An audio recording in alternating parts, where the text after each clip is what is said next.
Assalamualaikum warahmatullahi wabarakatuh. Selamat siang Tribuners. Saat ini Anda sedang menyaksikan Breaking News Arus Mudik Lebaran 2023 bersama saya Suhia Zahrati. Breaking News kali ini akan menyajikan informasi teraktual mengenai arus mudik Lebaran 2023 untuk wilayah Sumatera. Tribuners, Rabu 19 April 2023 hari ini merupakan hari pertama cuti Lebaran, cuti bersama Lebaran yang diperkirakan akan menjadi puncak kepadatan arus mudik 2023. Memasuki H-3 Lebaran Idul Fitri, terpantau banyak kendaraan pribadi mulai dari roda 2 hingga roda 4, seperti salah satunya di Terminal Bandaraya Payung Sekaki. Sudah terhubung bersama kita perwakilan dari Tribun Pekanbaru, ada rekan Saiful akan melaporkan langsung di lokasi. Selamat siang rekan Saiful. Ya, baik rekan Rara dan pemirsa Tribunus dimanapun berada. Saat ini saya sedang berada di Terminal Bandaraya Payung Sekaki atau biasa warga Pekanbaru lebih mengenalnya dengan sebutan Terminal Akap, di mana pada hari ini kondisi arus mudik di Terminal BRPS ini sudah mulai ada lonjakan. Dari pantauan kami tadi terlihat ada beberapa bus yang mengangkut para pemudik sudah mulai hilir mudik keluar masuk dari terminal ini. Nah, untuk melihat lebih jauh seperti apa kondisi arus mudik di Terminal Bandaraya Payung Sekaki, saat ini sudah bersama saya salah seorang petugas dari Dinas Perhubungan yang bertugas di terminal. Kita akan berbincang seperti apa peningkatan penumpang pada H-3 Lebaran ini.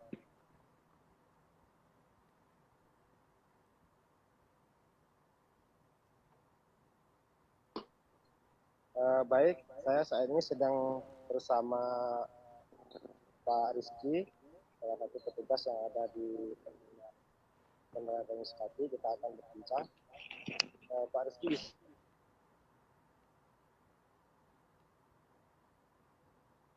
saat ini Pak pada untuk lonjakan mulai dari sore kemarin peningkatan sangat signifikan karena berpeluang Lebaran. Kalau untuk pelaksanaan Lebaran di hari Jumat, tentu mereka yang udah persiapan untuk mudik udah ramai memadati penumpang terminal. Mungkin untuk situasi puncak keberangkatan arah Sumatera Utara mungkin sore ini sekitar jam 17.30 menjelang 20.50 malam nanti. Demikian, Bang. Ya, bisa dijelaskan nih Pak Rizky, kira-kira untuk tujuan sendiri ini paling banyak ke mana Pak tujuan pemudik kita? Untuk tujuan pemudik yang ramai dipadati untuk Terminal Bandaraya Payung Sekaki ini adalah tujuan Sumatera Utara, karena mayoritas mereka merantau dari Medan sana. Banyak untuk kegiatan di Pekanbaru, ada yang berdagang, ada yang usaha, ada pun yang juga ASN pemerintahan. Kebetulan mulai hari ini untuk cuti bersama sudah mulai dilaksanakan gitu Pak. Selain Sumatera Utara, Pak, tujuan lain Pak yang banyak? Tujuan yang banyak, tujuan arah Jawa, arah Pulau Jawa. Untuk daerah-daerah Palembang, Jambi, Bengkulu masih agak minim. Karena mereka jika berangkat dari Terminal Akap, mereka tetap melalui angkutan lintas dari Pekanbaru Jawa, melalui lintas utara, lintas tengah.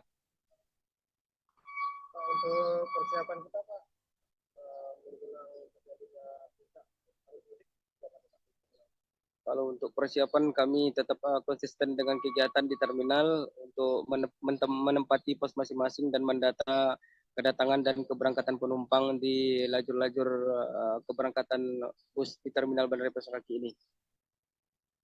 Kemudian untuk tiket sendiri Pak, apakah saat ini masih tersedia? Untuk tiket untuk keberangkatan yang bus reguler udah dari tanggal 14 sudah penuh, Pak. Jadi mereka menyisihkan dengan angkutan pariwisata. Jadi minimal satu PO keberangkatan Sumatera Utara ada bus tambahan sekitar 10 unit. Demikian informasinya, Pak. Baik Pak Rizky, terima kasih banyak tentunya Pak Rizky dan penjelasannya. Baik rekan Rara dan pemirsa, demikian tadi penjelasan dari Pak Rizky, salah satu petugas yang ada di terminal ini. Dapat kami informasikan juga bahwa saat ini memang kondisi di terminal masih terlihat lengang karena memang tadi seperti yang disampaikan oleh Bapak Rizky, nanti kendaraan akan mulai ramai di sini pada sore hari. Dan itu adalah tujuan terbanyaknya, yaitu tujuan Sumatera Utara. Dapat kami informasikan juga bahwa dari data yang kami himpun di terminal BRPS, bahwa pada tanggal 18 kemarin jumlah kendaraan yang mudik melalui terminal ini sudah mencapai 540 unit dengan jumlah penumpang lebih dari 6.000 orang. Dan diperkirakan jumlah itu akan terus meningkat dan puncaknya akan terjadi pada H-3 hari ini. Demikian Rara, laporan langsung yang akan disampaikan dari Terminal Bandara Bekasi Kota Pekanbaru. Selanjutnya kami kembali ke studio. Terminal Bandaraya Payung Sekaki, selamat melanjutkan aktivitas. Dan begitulah Tribuners kondisi di Terminal Bandaraya Payung Sekaki di Pekanbaru, Riau, dan kemungkinan nantinya puncak kepadatan akan berlangsung pada sore nanti. Dan untuk saat ini keberangkatan itu hingga 6.000 penumpang di Terminal Bandaraya Payung Sekaki. Dan dari Pekanbaru kita akan beralih ke daerah selanjutnya, yakni ke Lampung, tepatnya di lokasi pintu masuk Pelabuhan Bakauheni, Lampung. Sudah terhubung bersama kita rekan Vicensius Soma melaporkan langsung. Selamat siang rekan Vicensius.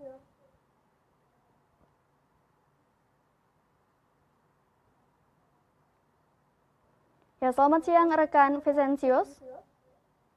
Iya, selamat siang rekan Rara. Baik, silakan laporkan bagaimana kira-kira kondisi saat ini di pintu masuk Pelabuhan Bakauheni, Lampung. Silakan. Iya Rara, pada siang hari ini saya sedang berada di dekat Pelabuhan Bakauheni, Lampung, yang juga berdekatan dengan pintu masuk tol gate dari Jalan Tol Trans Sumatera. Nah, untuk hari ini bisa kita laporkan memang terjadi lonjakan yang cukup signifikan dibanding hari kemarin, di mana hari ini memang sudah berlaku hari pertama cuti bersama Lebaran 2023. Untuk selanjutnya memang dari pihak pelabuhan sudah menilai perbandingan trip dari tahun kemarin dengan tahun ini sudah mengalami kenaikan sebanyak 65%. Hal itu terlihat dari pantauan Tribun Lampung juga yang melihat bahwa sudah banyak sekali pemudik dari arah Jawa yang masuk ke Pulau Sumatera lewat jalur pelabuhan dan kemudian akan masuk ke jalur tol Trans Sumatera. Pihak pelabuhan sendiri berikut juga dengan pihak tol memprediksi kenaikan volume arus lalu lintas akan diprediksi akan lebih tinggi pada sore hari nanti dan pada esok hari. Kurang lebih seperti itu, rekan-rekan. Baik, untuk saat ini sudah berapa kendaraan yang tercatat memasuki pintu tol tersebut? Untuk di pintu tol, update kita terakhir memang sudah pada hari terakhir memang sudah ada ribuan ya, juga mengalami kenaikan dibanding tahun sebelumnya. Baik, apakah ada pos penjagaan di sana? Apakah ada petugas yang kemudian akan berpatroli ataupun mengontrol kondisi di sana? Iya, untuk petugas sendiri telah tersedia seperti pos PAM, posko kesehatan, dan posko mudik, di mana masing-masing memiliki tugas yang terbilang variatif seperti penjagaan, kesehatan, dan penanganan tiketing untuk naiknya kapal feri. Baik, terima kasih rekan Vincencio Soma atas laporan Anda melaporkan langsung dari pintu masuk Pelabuhan Bakauheni, Lampung. Dan Tribuners, selanjutnya kita akan beralih ke daerah selanjutnya, yakni pintu keluar tol Taba Penanjung Bengkulu Tengah. Sudah terhubung bersama kami rekan Suryadi Jaya yang akan melaporkannya. Selamat siang rekan Suryadi. Ya, selamat siang rekan Rara di studio. Baik, bagaimana kondisi terkini dari lokasi pintu keluar tol Taba Penanjung Bengkulu Tengah saat ini? Oke, dapat dilaporkan bahwa kondisi arus lalu lintas di Jalan Tol Bengkulu Taba Penanjung pada hari pertama cuti Lebaran kali ini masih terpantau sepi. Bahkan dari data yang dikeluarkan oleh pihak manajemen Tol Bengkulu Taba Penanjung, terjadi penurunan jumlah kendaraan yang melintasi jalan tol sejak hari Senin kemarin. Yang biasanya ada sekitar 1.400 kendaraan yang melintas, namun sejak Senin kemarin turun hingga 1.100 dan 1.200 kendaraan. Dari keterangan manajer Tol Bengkulu Taba Penanjung bahwa memang sebelum Lebaran ini arus lalu lintas di Tol Bengkulu Taba Penanjung memang cukup landai seperti tahun-tahun sebelumnya. Yang akan menjadi puncak kepadatan kendaraan itu terjadi pada H+2 hingga H+3 Lebaran. Jadi diprediksi pada H+2 dan H+3 Lebaran akan mencapai 4.000 hingga 5.000 kendaraan yang melintas di jalan tol Bengkulu Taba Penanjung. Kalau untuk saat ini masih terpantau normal. Sekian rekan Rara. Baik, apakah di tol Taba Penanjung tersebut ada terdapat rest area untuk beristirahat para pengendara? Untuk di dekat area pintu tol Taba Penanjung di exit tol ini memang ada satu pos pelayanan yang didirikan oleh pihak kepolisian yang tepatnya berada di belakang saya ya. Ada satu pos pelayanan di sana bisa untuk beristirahat dan ada pelayanan kesehatan juga. Dan untuk sekedar informasi di Kabupaten Bengkulu Tengah total ada 3 pos pelayanan yang didirikan oleh pihak kepolisian dan Pemkab Bengkulu Tengah. Begitu rekan Rara. Baik, terima kasih rekan Suryadi Jaya melaporkan langsung dari pintu keluar tol Taba Penanjung Bengkulu Tengah. Selamat kembali melanjutkan aktivitas. Baik, Tribuners, selanjutnya kita akan beralih dan melihat bagaimana situasi dan kondisi di lokasi selanjutnya, yakni di Terminal Baresolok, Sumatera Barat. Sudah terhubung bersama kita, rekan Dito akan melaporkan langsung dari lokasi. Selamat siang, rekan Dito. Ya, selamat siang rekan Rara. Baik, bagaimana situasi terkini di Terminal Baresolok, Sumatera Barat? Silahkan dengan laporan Anda. Ya, pada siang hari ini di Terminal Baresolok, di mana terminal ini merupakan terminal transit atau terminal pertama yang dilewati oleh yang berasal dari Pulau Dawat, Sumatera Barat. Pantauan saya saat ini di lapangan memang masih isi, namun petugas terminal menurunkan jumlah bus antar provinsi di terminal sejak tanggal 14 lalu. Baik, rekan Dito, mungkin bisa ditunjukkan bagaimana situasi ataupun kondisi saat ini di Terminal Baresolok. Ya, seperti Tribuners saksikan pada siang hari ini, hanya ada beberapa bus ya, yang ini menurut petugas terminal. Terminal Baresolok adalah terminal transit di mana setiap bus yang memasuki terminal terus melanjutkan perjalanan menuju kota Padang. Bila dikatakan 14 ada kedatangan 52 bus yang memasuki hari. Berarti memasuki Provinsi Sumatera Barat dengan jumlah mencapai 100 penumpang. Itu rekan Rara.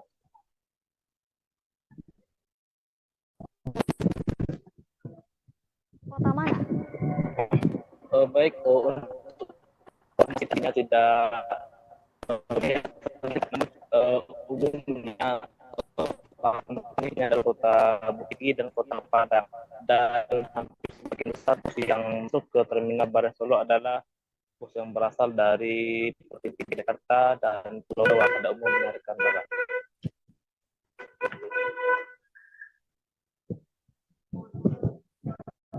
Dari Terminal Barik Solok, Sumatera Barat. Dan selanjutnya kita akan melihat bagaimana kondisi dan situasi di Pelabuhan Ulele, Kota Banda Aceh. Sudah terhubung bersama kita rekan Muhammad Nasir yang akan melaporkannya. Selamat siang Muhammad Nasir.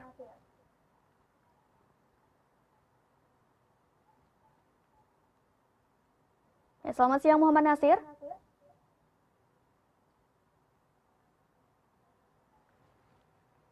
Ya, Muhammad Nasir, kami tidak dapat mendengar suara Anda. Selamat siang, Muhammad Nasir. Ya, selamat siang, Rara. Baik, bagaimana kondisi saat ini di Pelabuhan Ulele, Kota Banda Aceh? Silahkan dengan laporan Anda, Muhammad Nasir. Nah, Rara, dari Pelabuhan Ulele, Banda Aceh yang merupakan pelabuhan penyeberangan antara Kota Banda Aceh dengan Pulau Sabang, terjadi perbedaan dengan daerah lainnya di Indonesia. Hal ini terlihat dari jumlah penumpangnya yang cukup minimal dari pelabuhan-pelabuhan lainnya di Indonesia. Artinya memang ada terjadi kenaikan jumlah penumpang, namun tidak terjadi kepadatan. Untuk diketahui, jadwal kapal penyeberangan Banda Aceh Sabang masih sama seperti hari-hari biasanya, yaitu 3 trip per hari, yaitu yang dilayani dengan 6 trip per hari, yaitu 3 trip dengan kapal cepat dan 3 trip dengan kapal lambat. Menurut keterangan pihak otoritas pelabuhan, memang terjadi peningkatan jumlah penumpang. Dalam 5 hari terakhir saja tercatat ada 11.500 penumpang. Namun tidak membuat adanya kepadatan, antrian panjang, membludak hingga harus menambah jumlah kapal yang berlayar. Gitu. Baik, dari informasi yang didapat, apakah lebih banyak penumpang yang kemudian menyeberang ke Sabang atau sebaliknya? Dari informasi memang saat ini lebih banyak yang menyeberang kembali ke Sabang ketimbang sebaliknya. Nah, informasi yang saya dapat lagi dan juga berdasarkan pengalaman setiap tahun, Sabang ini terjadi perbedaan dibandingkan pelabuhan lain. Mungkin karena tujuannya sebagai kota wisata, jadi ketika hari-hari H-3, 4 atau 5 mudik itu Sabang memang terjadi tidak terjadi lonjakan penumpang. Namun setelah H+1 atau dimulai H+2 Hari Raya Idul Fitri, diprediksi jumlah penumpang menuju Sabang akan mengalami peningkatan. Bahkan pihak otoritas pelabuhan bersiap-siap untuk menambah jumlah pelayaran. Hal itu karena Pulau Sabang merupakan pulau wisata yang tentu masyarakat dari berbagai provinsi yang ada di Indonesia, khususnya di Pulau Sumatera, biasanya berbondong-bondong menuju ke Pulau Sabang memanfaatkan libur Lebaran. Baik, terima kasih rekan Muhammad Nasir melaporkan langsung dari Pelabuhan Ulele, Kota Banda Aceh. Selamat kembali melanjutkan aktivitas. Baik, selanjutnya kita akan melihat bagaimana situasi dan kondisi di Bandara Internasional Kuala Namu, Medan. Kita sudah terhubung dengan rekan reporter Indra Gunawan yang akan melaporkannya. Selamat siang Indra Gunawan. Ya, siang. Bagaimana situasi di Bandara Kuala Namu saat ini? Silakan dengan laporan Anda. Ya, jadi dapat saya sampaikan bahwasanya saat ini di Bandara Kuala Namu terus terjadi peningkatan jumlah pemudik yang datang di Bandara Kuala Namu. Dan hari ini pihak pengelola bandara itu memprediksi merupakan hari puncak arus mudik di Bandara Kuala Namu, mengingat jumlahnya saat ini mulai dari pagi sampai siang hari ini itu terus saja mengalami peningkatan. Nah, berdasarkan catatan terjadi peningkatan khusus untuk kemarin itu saja sudah terjadi peningkatan kurang lebih 4.000-an penumpang dalam satu hari. Artinya untuk hari ini diprediksi jumlah penumpang bisa mencapai lebih dari 20 ribuan.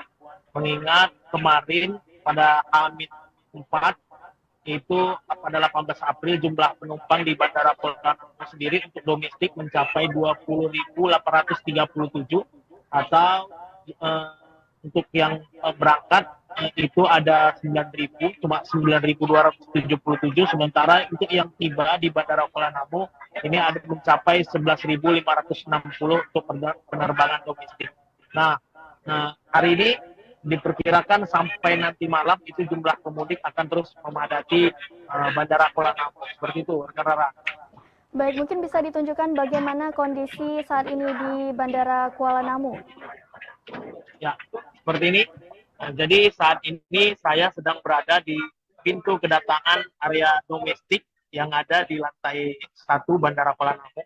Jadi seperti Tribuners lihat, ini jumlah pemudik ini di tempat ini juga cukup ramai. Selain itu juga para keluarga dari pemudik ini juga ikut memenuhi area di sekitaran pintu kedatangan domestik. Nah, mereka ini silih berganti yang datang ke tempat ini. Bisa Tribuners lihat. Nah, hal yang sama itu juga terjadi di pintu kedatangan internasional, tepatnya di ujung sana. Itu yang keluarga juga sudah banyak yang datang dan berkumpul di depan pintu kedatangan internasional, mengingat mereka juga sudah tak sabar menunggu keluarganya. Nah, untuk penerbangan internasional itu juga mengalami peningkatan mulai dari beberapa hari lalu.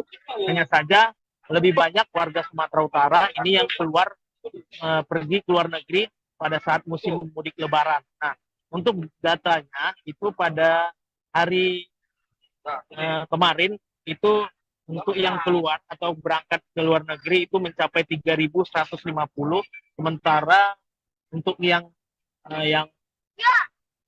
berangkat ini ada, maksud saya untuk yang datang itu hanya 2.843. Artinya lebih banyak jumlah yang berangkat ke luar negeri daripada yang kembali ke luar negeri. Seperti itu, rekan Rara. Penumpang tersebut apakah sempat ada kendala selama arus mudik kali ini? Ya, sejauh ini pengelola Bandara Kuala Namu sendiri belum menemukan kendala. Bahkan untuk saat ini itu pihak bandara ini membantu mempermudah para penumpang yang tiba di Bandara Kuala Namu dengan membantu para penumpang yang ingin mencari alat transportasi angkutan dari Bandara Kuala Namu. Nah, seperti yang ada di lantai 1 Bandara Kuala Namu ini, jadi penumpang ini bisa mencari tiket di area Bandara Kuala Namu dengan tujuan Medan dengan tarif kereta api ini 70.000 per orangnya, seperti itu. Jadi untuk mendapatkan tiket ini ada petugas PT KAI yang membantu para penumpang di tempat ini supaya tiket bisa didapatkan dengan mudah. Nah, ini Tribuners, ini adalah update terbaru yang dapat saya sampaikan. Ini pihak kepolisian saat ini juga terus memantau situasi arus mudik di Bandara Kuala Namu dengan ini saat ini menerjunkan juga anjing pelacak di Bandara Kuala Namu. Seperti itu, rekan Rara. Laporan yang sangat informatif dari Indra Gunawan melaporkan langsung dari Bandara Internasional Kuala Namu. Terima kasih Indra Gunawan atas laporan Anda. Selamat kembali menjalankan aktivitas. Baik, selanjutnya Tribuners kita akan melihat bagaimana situasi selanjutnya di Bandara Sultan Mahmud Badarudin II. Sudah terhubung bersama kita rekan reporter kami dari Tribun Sumsel, ada Rahmat Kurniawan yang akan melaporkannya. Selamat siang, Rahmat. Ya, selamat siang, Rara. Baik, bagaimana situasi saat ini di Bandara Sultan Mahmud Badarudin II? Ya, terima kasih Rara. Jadi dapat kami sampaikan untuk situasi arus mudik di Bandara Sultan Mahmud Badarudin II pada H-3 kali ini terpantau sudah cukup menunjukkan tanda-tanda adanya kenaikan penumpang yang cukup signifikan, di mana tadi kami dari pantauan kami sejak pukul 9 pagi tadi dari pintu keluar Bandara Sultan Mahmud Badarudin II itu sudah ada antrian mobil yang panjang untuk keluar. Dan juga berdasarkan informasi yang kami dapat dari data terakhir sekitar pukul 10 pagi tadi, untuk hari ini ada sekitar 2.800 penumpang yang tiba maupun berangkat di Bandara Sultan Mahmud Badarudin II. Peningkatan ini cukup terlihat mengingat beberapa hari lalu, bahkan terakhir kemarin itu biasanya pergerakan penumpang hingga pukul 10 pagi berkisar 1.100 orang penumpang. Dan untuk hari ini memang diprediksi puncak arus mudik di Bandara Sultan Mahmud Badarudin II akan berlangsung, dan saat ini kami sudah bersama GM dari Bandara Sultan Mahmud Badarudin II, ada Pak Iwan Widaya Mahdar yang akan menyampaikan tentang arus mudik hari ini. Ya, Pak Iwan, untuk arus mudik hari ini kan puncak diprediksi ya Pak. Untuk hari ini prediksi berapa kira-kira jumlah penumpang yang bakal datang dan berangkat di Bandara Sultan Badarudin II? Baik, perlu kami sampaikan dan kami laporkan bahwa untuk aircraft movement hari ini adalah 66 aircraft movement seperti yang terjadi di H-4 kemarin. Pada saat H-4 kemarin kita mencatat bahwa penumpang perharinya mencetak jumlah sebesar 10.453 penumpang H-4. Dan ini menjadi sejarah historical tersendiri bahwa 10.452 penumpang itu capaian tertinggi penumpang yang kami catat Bandara ISME 2 itu semenjak COVID-19 kemarin tahun 2019. Kemudian hari ini juga direncanakan juga akan melakukan penerbangan sebanyak 66 aircraft movement sama dengan H-4 kemarin. Namun alhamdulillah hari ini kita dapat melayani khususnya untuk Garuda 102 yang biasanya menggunakan pesawat jenis narrow body, pesawat kecil, Airbus 320 maupun Boeing 737, 800 maupun 900. Hari ini tadi sudah mendarat menggunakan pesawat berbadan besar atau wide body dengan jenis A330-900. Dan penumpang tercatat di dalam menggunakan wide body ini Garuda yang datang ada 315 orang. Dan yang berangkat ada 200 orang atau 200 penumpang. Nah, kami prediksi hari ini walaupun aircraft-nya sama 66 penumpang, namun kalau melihat dari ada satu jenis pesawat yang berbadan besar atau wide body ini ditambah dengan akupansi atau load factor yang ada, mungkin kami perkirakan hari ini akan terjadi penumpang sebanyak 11.000 bahkan 11.500 penumpang hari ini ya untuk arus puncaknya. Nah, terkait dengan itu pastinya kita sudah menyiapkan segala sesuatunya. Ini di sini kita sekarang berada di posko terpadu yang berkolaborasi dengan stakeholder yang ada, TNI, Polri, komunitas bandara, KKP, CIQ, dalam rangka meningkatkan layanan terbaik buat para penumpang yang melakukan perjalanan arus mudik. Oke Pak, terakhir, selain dari kesiapan untuk posko pengamanan, untuk arus mudik ini ada nggak maskapai di SMB 2 ini menambah atau seperti apa Pak? Menambah jumlah pesawat atau rute penerbangan? Baik, untuk extra flight ya, kita ada 4 extra flight dari Lion Air Group, semuanya dari Lion Air Group. Yang pertama adalah, yang 3 adalah ke Palembang Soekarno-Hatta Palembang, frekuensinya 1 hari 1 kali. Yang melayani adalah Batik Air, kemudian Sriwijaya, dan Lion tersendiri. Kemudian untuk Batam ada penambahan 1 extra flight Batam Palembang dari Lion. Jadi kita saat ini mencatat ada 4 maskapai yang melakukan proses extra flight.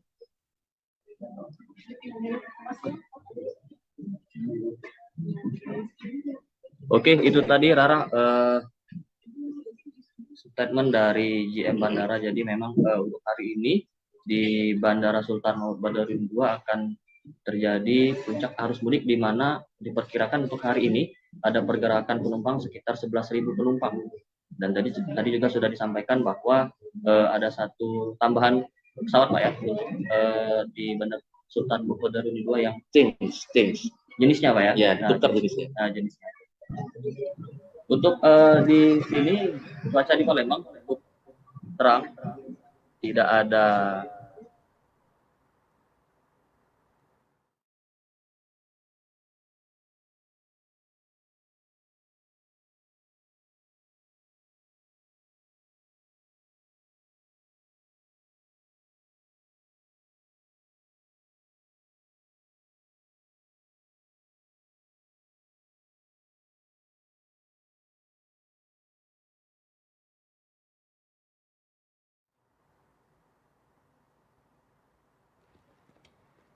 Baik Tribuners, beginilah situasi dan kondisi di Bandara Sultan Mahmud Badarudin II yang sedang dilaporkan oleh rekan Rahmat saat ini, bahwa kemungkinan hari ini akan terjadi pelonjakan penumpang hingga 11.000 penumpang.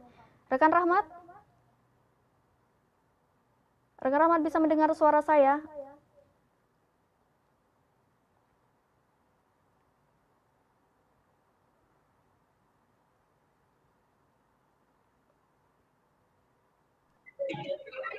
Ya, halo Rara. Baik, silakan laporannya rekan Rahmat. Bagaimana kondisi saat ini di sana dengan lonjakan penumpang yang kemungkinan terjadi pada hari ini? Apakah sudah mulai tampak banyak penumpang yang memadati di Bandara Sultan Mahmud Badarudin II?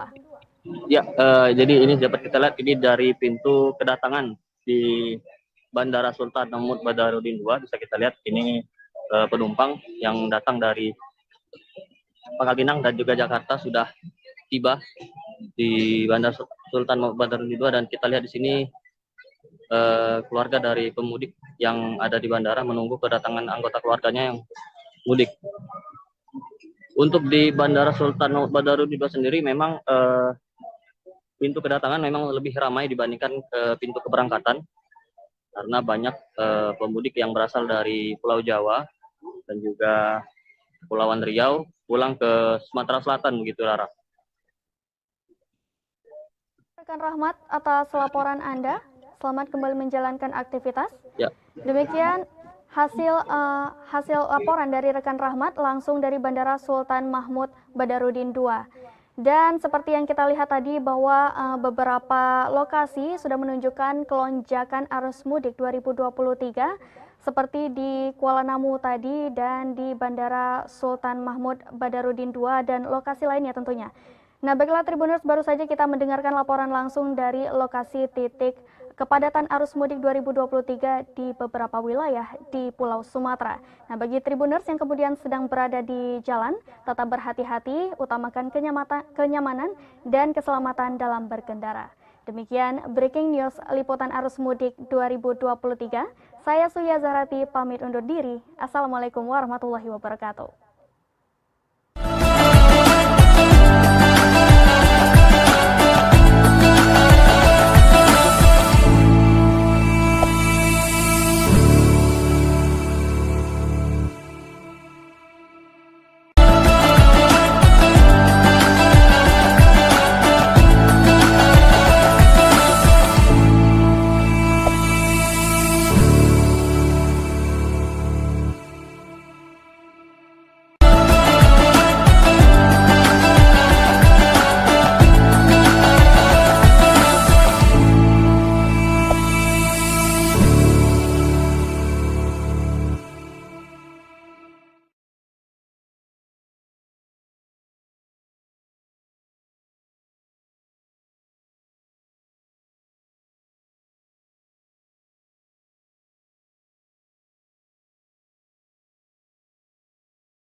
Awesome. الشيطان.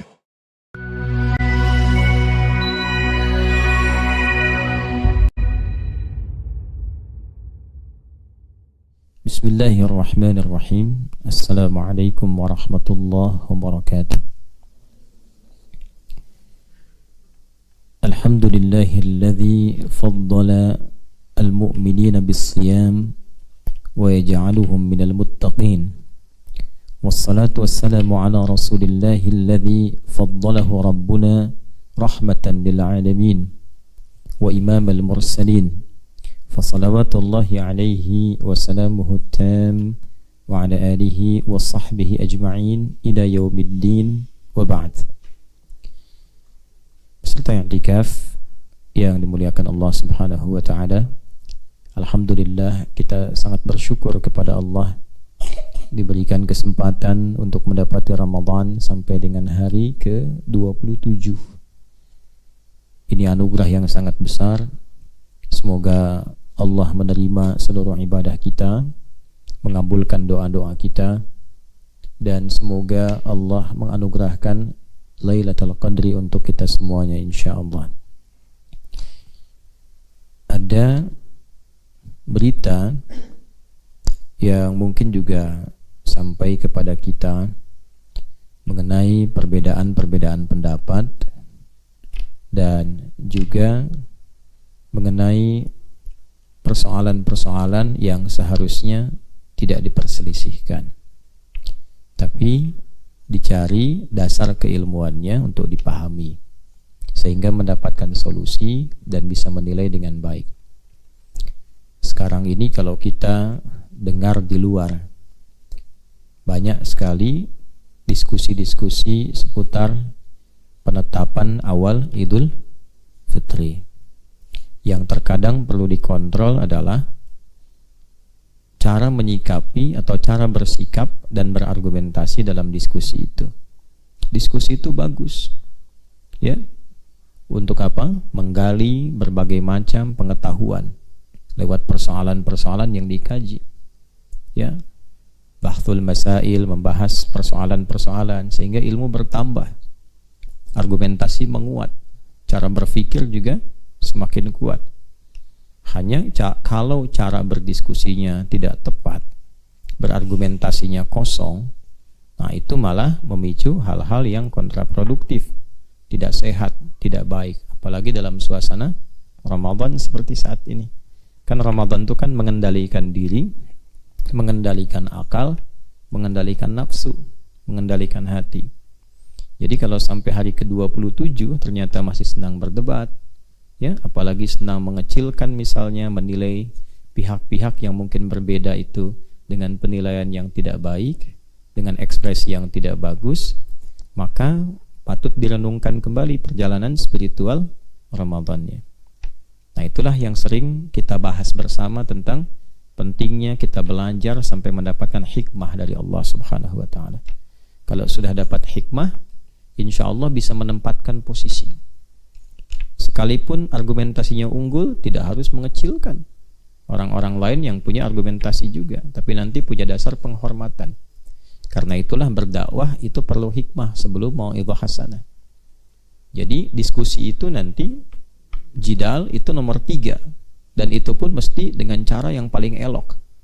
Kan? Surah 16 itu An-Nahl di ayat ke 125. Ud'u ila sabili rabbika bil hikmah dulu. Nah, kalau dengan hikmah itu cair, tenang, enak keterimanya. Yang beda pun ya tidak merasa dibantah, ya kan? Tidak merasa kemudian digurui atau tidak merasa dijadikan sebagai lawan, ya? Nah, tapi tetap teman untuk berdiskusi. Lalu wal mau'izatil hasanah, kan tarafnya sudah beda tuh, ya. Jadi kalau hikmah itu sudah masuk, mau'izah hasanah mudah. Dan kalaupun diskusi sampai jidal, pasti ahsan. Wajadilhum billati hiya ahsan. Bukan hasan tapi ahsan. Ya, ahsan di situ cara berpikirnya mesti ahsan. Ya, cara menyerap dengan hatinya mesti ahsan. Cara mengeluarkan kalimatnya mesti ahsan. Cara bersikapnya mesti ahsan. Nah, kalau ahsan itu dipraktekkan, insya Allah itu semua penerimaan itu akan berlangsung baik, respectnya bagus. Nah, itu yang penting kita belajar dulu adabnya sebelum kita menggali apa? Ilmunya. Jadi jika ada sesuatu persoalan yang ramai dibincangkan, yang mesti dicari itu adalah ilmunya. Gitu ya. Bukan melarutkan diri dalam perdebatannya. Apalagi tak punya argumentasi, tak punya ilmu. Itu buang-buang energi. Dan itu ciri diantara keislaman yang kurang baik. Karena Nabi menyampaikan, min husni islamil mar'i tarkuhu mada ya'ni. Ciri baiknya keislaman seseorang itu, dia meninggalkan, menghindari yang tidak penting, yang tidak bermanfaat. Sudah tidak paham, tidak mengerti, tak tahu ilmu, ikut meramaikan misalnya, maka semakin bergejolak ya, mafsadatnya semakin banyak. Nah, kita ingin menegaskan kembali bahwa terkait dengan penetapan Idul Fitr awal Syawal, termasuk juga awal Ramadan, termasuk awal Idul Adha yang awal Dzul Hijjah. Kalau Idul Adha kan tanggal 10-nya, ditetapkannya di awal Dzul Hijjah.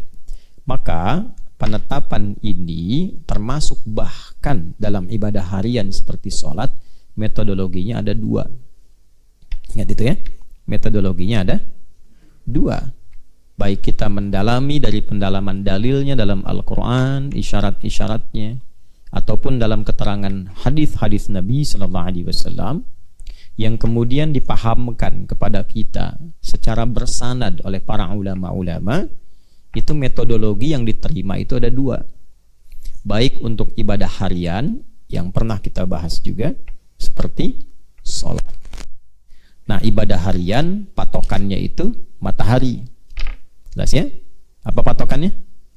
Matahari. Karena perputaran waktu dalam harian itu yang digunakan patokannya memang matahari. Ya kan, kalau matahari dari mulai terbit ya kan, sampai dengan terbenam kan kita mengetahui waktu harian kan. Pindah hari itu kan patokannya matahari kan. Maka ibadah harian pun menjadikan matahari sebagai apa? Patokan. Karena itu tentang ibadah sholat yang kita tunaikan setiap hari kan, maka yang dijadikan patokan baik dari isyarat Al-Quran ataupun juga langsung petunjuk dari hadis-hadis Nabi SAW, patokannya menggunakan perubahan posisi matahari atau peredaran matahari, rotasi matahari di porosnya. Maka dari itu sangat viral hadisnya Jabir bin Abdullah radhiyallahu taala anhu ketika meriwayatkan Nabi SAW dituntun malaikat Jibril alaihi salam bagaimana menunaikan waktu-waktu sholat itu, menunaikan sholat sesuai dengan waktunya. Waktunya Allah tetapkan. Quran surah keempat ayat 103 kemarin kan ya.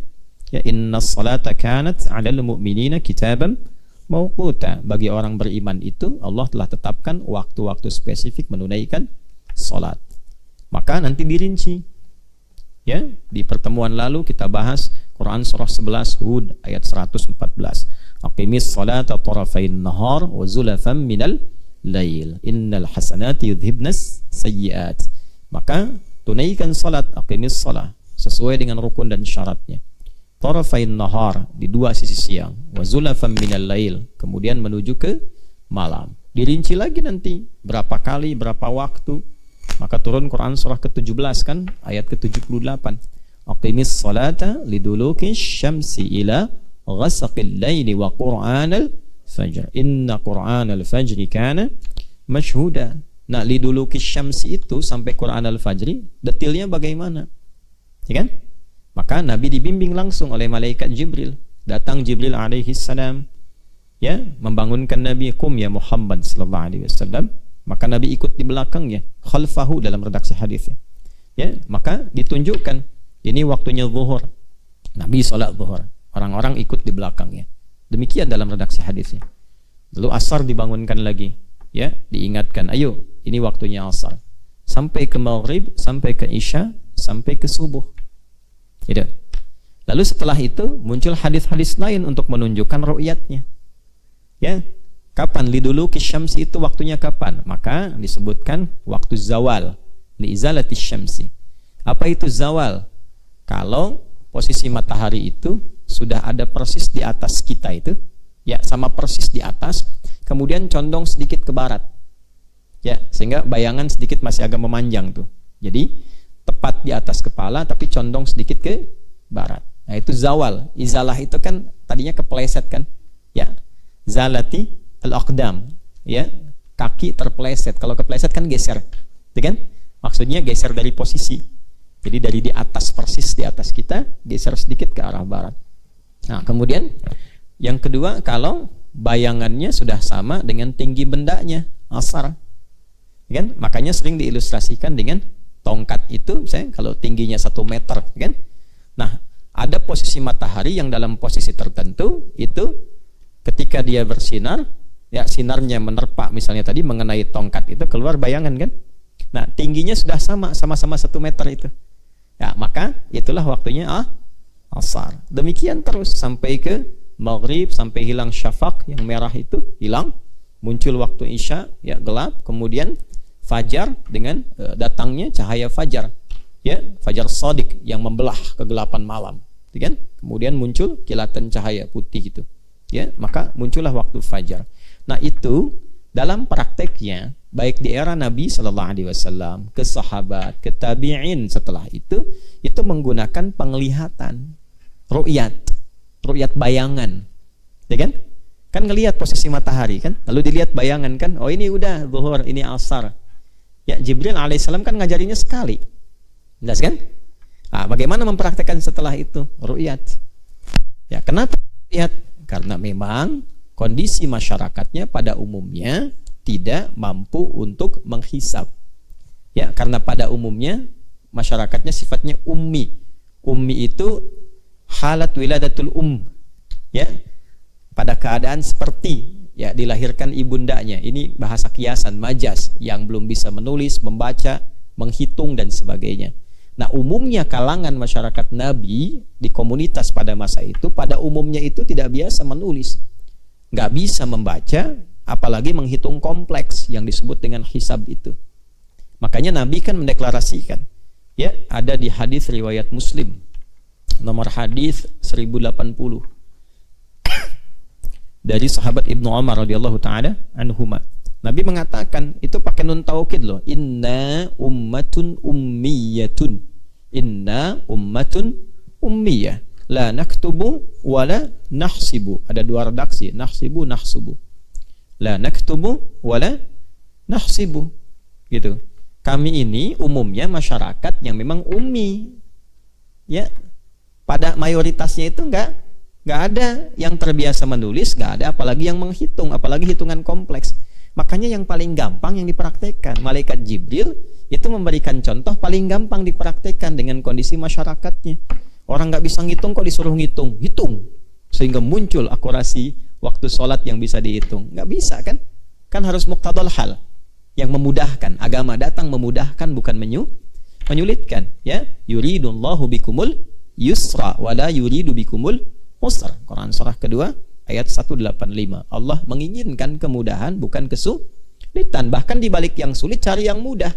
Inna ma'al usri yusra, ya kan? Nah, itu prinsip dasarnya. Makanya nanti ada kaidah dalam fikih, ad-dinu yusrun. Agama itu mencari kemudahannya, bukan untuk dipersulit. Gitu. Jelas ya? Baik, kembali kepada aspek bahasan kita, maka dari 2 metodologi itu yang dipraktekkan pertama di era Nabi sesuai dengan kemudahannya diteruskan sahabat. Contohnya kasus sholat adalah apa? Ru'yat. Hanya yang dilihat adalah bayangan apa? Matahari, karena ibadahnya harian kan sholatnya. Nah nanti berkembang karena asasnya itu kemudahan dan ada isyarat-isyarat menunjuk kepada kemudahan. Seperti tadi mafhum mukhalafahnya, kami masyarakatnya nggak biasa nulis, nggak biasa ngitung. Yang mudah bagi kami melihat. Maka mafhum mukhalafahnya, yang mudah bagi Anda apa? Kalau melihat menjadikan repot, ya tanam tongkat dulu bikin repot misalnya kan, mau sholat tanam dulu, lihat dulu, pasang, lihat lagi, misalnya repot. Kemajuan teknologi sudah berkembang, sudah banyak yang bisa menghitung dengan akurat, silahkan hitung.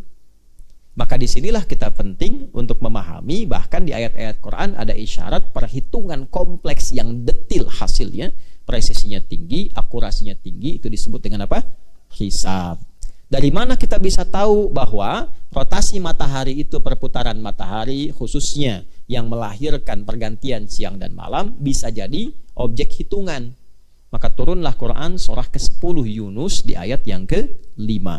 Huwallazi ja'ala syamsa dhiya'a wal qamara nura wa qaddarahu manazila lita'lamu 'adadas sinina wal hisab. Atau di surat Yasin itu, ya, la syamsu yanbaghi laha an tudrikal qamaru walal lailu sabiqun nahar. Kemudian wa kullun fi falaki yasbahun. Falak. Ya, falak. Jadi itu yang disebut dengan ilmu falak. Biasanya astronomi. Nanti ada hitungan akurat, baik itu didukung oleh matematikanya, fisikanya dan sebagainya. Jadi kalau sudah kita menemukan kepakaran di bidang itu dan membuat lebih mudah, lebih simpel, maka silahkan gunakan hisab. Jelas ya?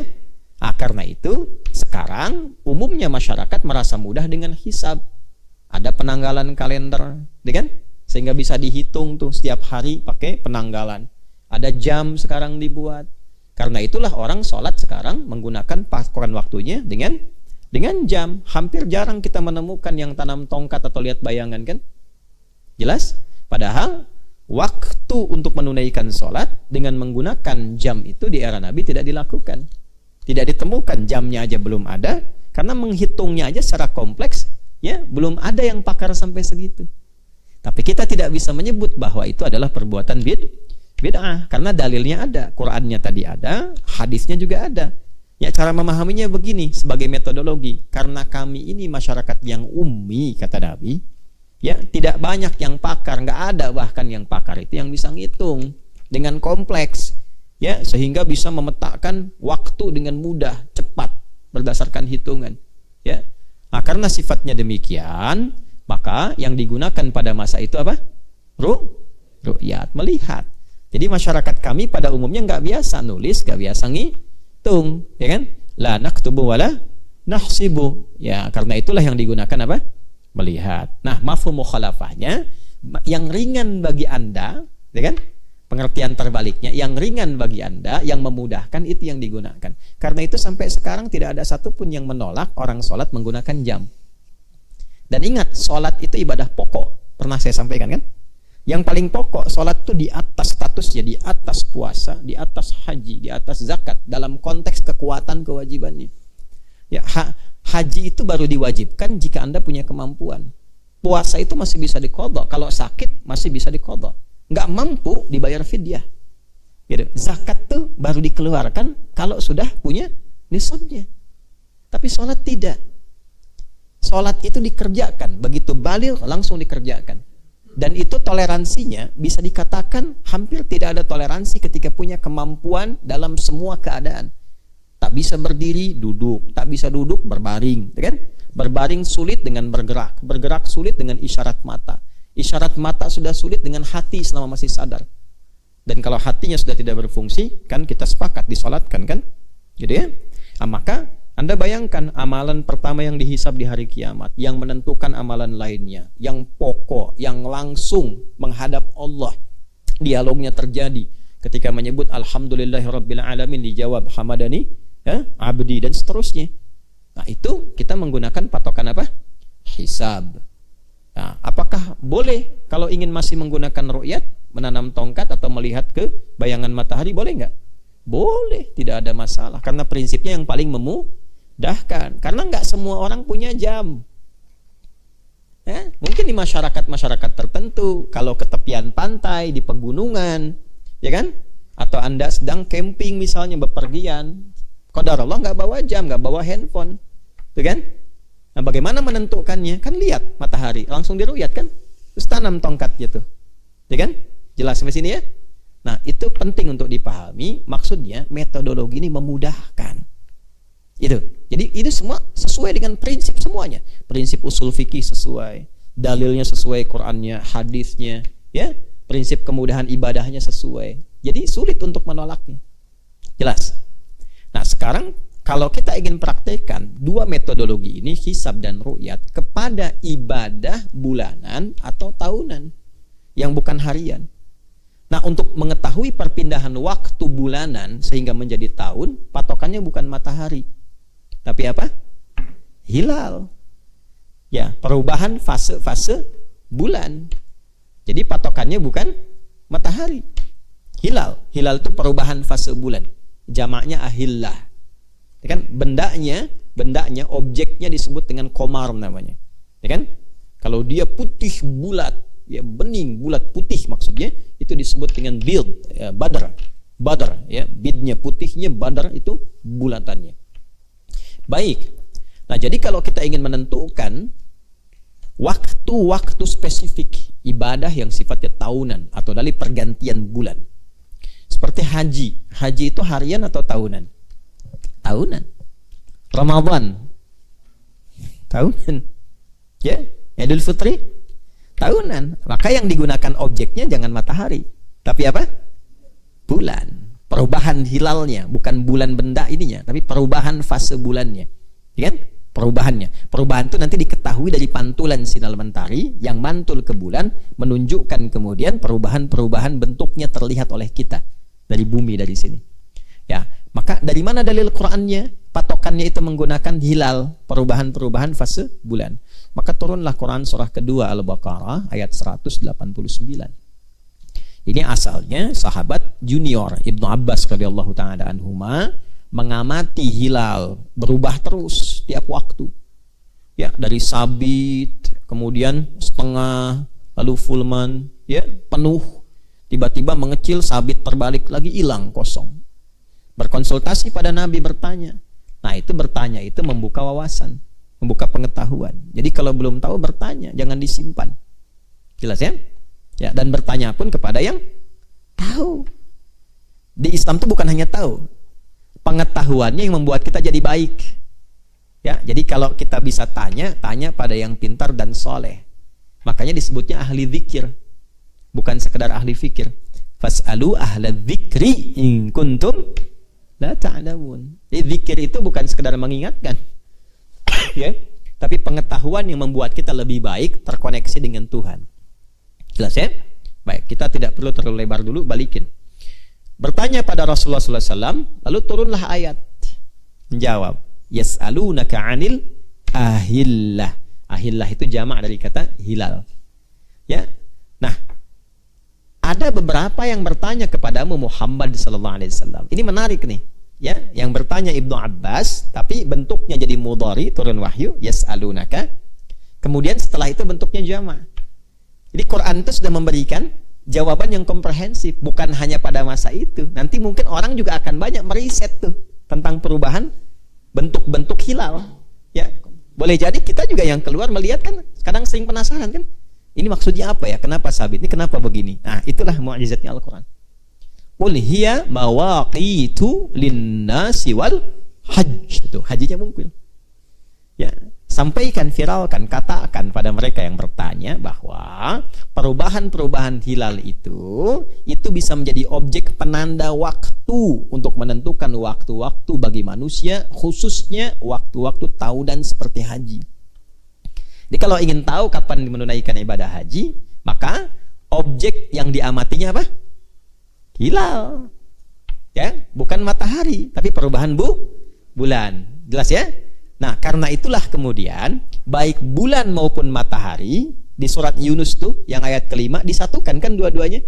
Ya, keduanya disatukan menjadi bukan sekedar objek benda-benda langit kan, tapi saat yang bersamaan juga ini menarik nih, menjadi patokan atau ukuran untuk menentukan waktu. Yang matahari harian, yang bulan atau perubahan fase hilalnya untuk apa? Ibadah tahunan. Walladzi ja'ala syamsa dhiya, dialah Allah yang telah menjadikan mentari bersinar. Wal qamara nura, sedangkan rembulan memantulkan cahaya. Wa qaddarahu manazila lita'lamu 'adadas sinina wal hisab. Ya, tuh. Begitu kan ke rembulan kan ya? Baik ya? Lita'lamu 'adadas sinin, supaya engkau tahu ya perjalanan waktu itu dalam setahun berputar, wal hisab, dan penentuan hitungan-hitungan yang spesifik, yang akurat, yang tinggi sifatnya. Karena itu dengan taunya peredaran matahari dan taunya kita peredaran bulan itu berotasi, kita bisa menentukan sekarang dengan pakar-pakar yang kita acukan itu. Jadi acuan kita. Kita tahu kalender sekarang. Coba, sekarang tahun berapa Masehinya? 2023. Hijriahnya 1444 Hijrah. Sekarang misalnya ya, tanggal 27 Ramadan 1444 Hijrah. Sekarang hari Selasa jam 1 nih ya, waktu Indonesia bagian barat. Itu nanti kita akan tahu lagi tuh. Ya, di tahun 2030 Masehi kita sudah bisa tentukan di tanggal yang sama ya. Sekarang tanggal berapa Masehinya? 18 ya, 18 April. Itu kita bisa akan tahu 18 April 2030 harinya bisa beda. Hari apa itu? Itu bisa tahu itu. Dari mana kita bisa menghitung begitu? Hisab. Ya, karena itu kita merencanakan agenda kan? Ya, dari mana antum bisa tahu nanti besok misalnya tanggal sekian, ini tanggal sekian, itu kan hisab. Kan akurat. Ya kan? Bahkan kalau antum lihat kalender kerja dari pemerintahan kan sudah ada nih cuti bersama, ini libur tanggal merah. Itu siapa yang bisa membuat begitu? Dari mana itu? Hisab. Ya kan? Nah, di era-era kehidupan Nabi SAW, sekali lagi ke hadisnya. Nabi itu masyarakatnya umumnya ya tidak ada yang mampu menghisab dengan akurasi seperti tadi. Kembali ke hadis Muslim nomor hadis 1080 ya, dari Ibnu Umar radhiyallahu taala anhuma. Ya, dari Nabi sallallahu alaihi wasallam, beliau menyampaikan, langsung mendeklarasikan, inna ummatun ummiyatun la naktubu wa la nahsibu au nahsubu. Kami ini masyarakat yang ummi sifatnya, nggak biasa nulis, nggak mampu menghitung dengan akurat, dengan kompleks. Kalaupun kami ingin mengetahui awal bulan, asyahru itu hakadha wa hakadha. Nabi ngasih petunjuknya begini nih. Hakadha nih, 10 dilipat jempolnya 1, 9. Lalu 10 dilipat 1, 9. Berapa jumlahnya? 29. Lalu 10 berapa? 30. Maka kata Nabi, yang kami tahu itu cuma 29, 30. Itu jumlah bilangan bulan tuh begitu. Kita nggak bisa ngitung kompleks bagaimana sampai tanggal sekian, ini sekian, peredaran sekian, nggak biasa. Dan kebiasaan masyarakat pada masa itu bukan hanya Ramadan, bukan hanya Idul Fitri, bukan hanya Idul Adha. Setiap untuk menentukan awal-awal bulan, pertengahan bulan, akhir bulan, mereka udah biasa melihat hilal. Nah, itu yang harus dipahami. Itu tradisi. Ya. Makanya mereka ketika melihat, oh bulan ini udah bulat nih. Ya, putih, bersih, build, ya. Itu pasti pertengahan.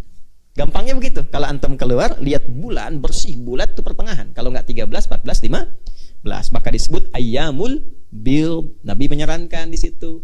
Ya, memberi arahan puasa sunnah. Malamnya tingkatkan amal soleh, hidupkan malamnya, hidupkan siangnya dengan ibadah. Lalu kalau misalnya sudah tanggal 29 tuh, ya, tahu hilang bulan, nggak ada. Ya kalau nggak ada sama sekali 29 tuh. Jelas ya? Nah, nanti di maghribnya itu lihat ya, pas 29 nih kelihatan nggak ada nih. Nanti esoknya tuh ke maghrib akan dilihat tuh. Ya, akan dilihat. Begitu di tanggal 29 itu ke maghrib, matahari turun, tiba-tiba ada bayangan sabit tuh, kelihatan sabit bentuknya. Bawah begini ya, tuh, bukan ke atas begini. Yang kemarin kan ada pembahasan ke atas ya, ke bawah begini kelihatannya. Dilihat, dan yang melihat itu beberapa titik. Jadi orang sudah tahu ada yang naik ke atas bukit, ada penduduk A, B, ya, disaksikan, dilihat. Oh itu kelihatan tuh, berarti besoknya hari baru. Udah.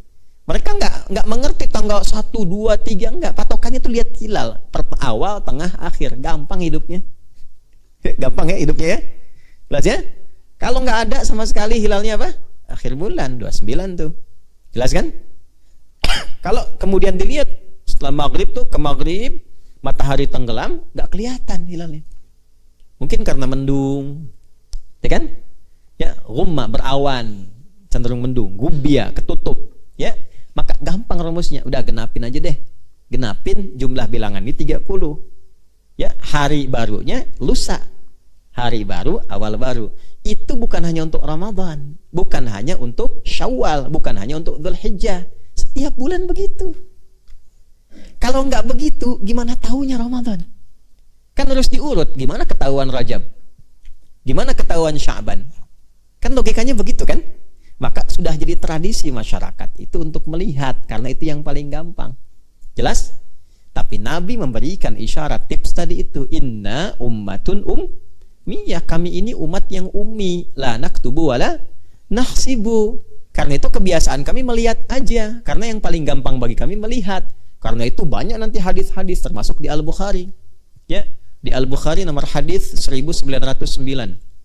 Ya, itu untuk ru'yat nanti. Riwayatnya dari sahabat Abu Hurairah radhiyallahu taala anhu dari Nabi sallallahu alaihi wasallam. Apa kata Nabi? Sumu li ru'yati wa aftiru li ru'yati. Fa in ada di redaksi hadis Muslim fa in ghumma alaikum, ada di redaksi Al-Bukhari fa in ghubbiya alaikum fa akmilu 'iddat Sya'ban 30. Ya, udah simpelnya begini, perintah Nabi gampang. Lihat ru'yat ya. Nabi nggak perintahkan hisab karena masyarakatnya nggak ada yang bisa hisab. Salah kalau diperintahkan hisab. Jelas ya? Paham nggak? Nah, kemudian perintah Nabi apa? Jelas. Udah, kalian awali puasa pas Ramadan ini sumu li ru'yati.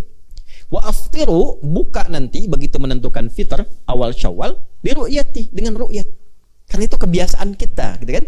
Kebiasaan masyarakat di era Nabi yang tidak bisa menulis, yang tidak bisa menghitung secara akurat pada umumnya mayoritas masyarakat. Jelas? Fa in ghubbiya 'alaikum au fa in ghumma 'alaikum, kalau terhalang karena ada awan mendung atau cuaca tidak kondusif, gampang, fa akmilu 'iddat Sya'ban 30. Maka genapkan bilangan bulan Sya'ban jadi berapa? 30. Jelas? Nah, itulah ru'yat. Maka jika itu dirasakan mudah untuk dipraktekkan, ru'yat silahkan. Jelas? Nah, masyarakat boleh jadi nggak sampai info-info ke daerah kan? Ya, taunya mereka mempraktekkan ru'yat saja. Ya, di kalangan masyarakat Badawi kan, ya di padang pasir yang penduduknya nomaden itu masih dipraktekkan demikian. Nggak sampai kan ke mereka, belum ada handphone tuh umumnya masyarakat Baduy kan. Mungkin 1-2 yang sering ke kota ada, tapi kan umumnya nggak ada tuh. Prakteknya bagaimana? Ya, tinggal lihat. Ya, di kita juga daerah-daerah yang tinggal di pegunungan, tinggal di pantai, yang sinyal belum tentu sampai. Gampangnya kan begitu kan? Muslimnya kuat. Saya pernah naik tuh, Masya Allah, sampai ke bukit. Allahu Akbar. Kadang-kadang kita sedih gitu. Sedihnya tuh meratap diri, merasakan. Meratap tuh maksudnya bermohon ampunan dan kebaikan kepada Allah. Ya, Anda bisa melihat perempuan di kondisi yang sunyi, yang mungkin cuma ada binatang, kera dan sebagainya, masih berjilbab. Ya, dilihat binatang aja berjilbab perempuannya, itu kan? Maka kenapa di kota yang sedikit binatang yang banyak manusianya pada terbuka gitu? Nah, di tempat-tempat seperti itu akses teknologi mungkin terbatas, yang digunakan paling gampang ru'yat. Jelas? Sama persis dengan kasusnya sholat. Ya, karena mafhum mukhalafah dari hadis itu adalah jika Anda memang merasakan mudah untuk menghitung, sudah bisa, sudah tahu, akurat dan paling gampang dengan menghitung. Sehingga dari jauh-jauh hari udah tahu, oh nanti tahun 2024 Ramadannya tanggal sekian, gitu kan? Ya kan? Kemudian kalau Anda kerja atau mimpin perusahaan, sudah bisa ngatur waktu cutinya untuk karyawan, nanti cuti Ramadan ini ya, cuti Idul Fitri ini ya, Idul Adha ini. Sehingga jauh-jauh hari bisa dipersiapkan.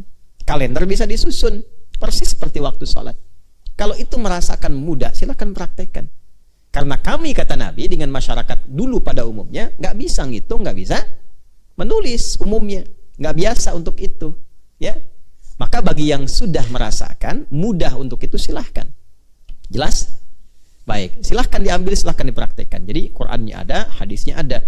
Nah, baik menggunakan hisab ataupun ru'yat, prinsipnya adalah merasakan kehadiran Ramadan. Jelas? Mengetahui dengan pasti. Merasakan, mengetahui, melihat, ya kan? Mengetahui kan bisa dengan ilmu ya. Mengetahui, melihat, merasakan, mengalami, itu disebut dengan syahidah. Syahadat itu kan merasakan, lalu belajar pakai ilmu, ya kan? Untuk mengetahui, setelah itu mengalami, mempraktekkan dengan ibadah. Ya, makanya syahid disebut saksi. Kapan jadi saksi? Jika dia merasakan, mengalami, melihat atau mengetahui. Nah, kembali ke Al-Baqarah ayat 185. Kapan memulai puasa? Faman syahida minkumus syahra falyasum. Maka siapa yang bisa mengetahui, ya kan? Bisa melihat, bisa merasakan dan merasa itu sudah masuk, silahkan alami, silahkan mulai puasa itu.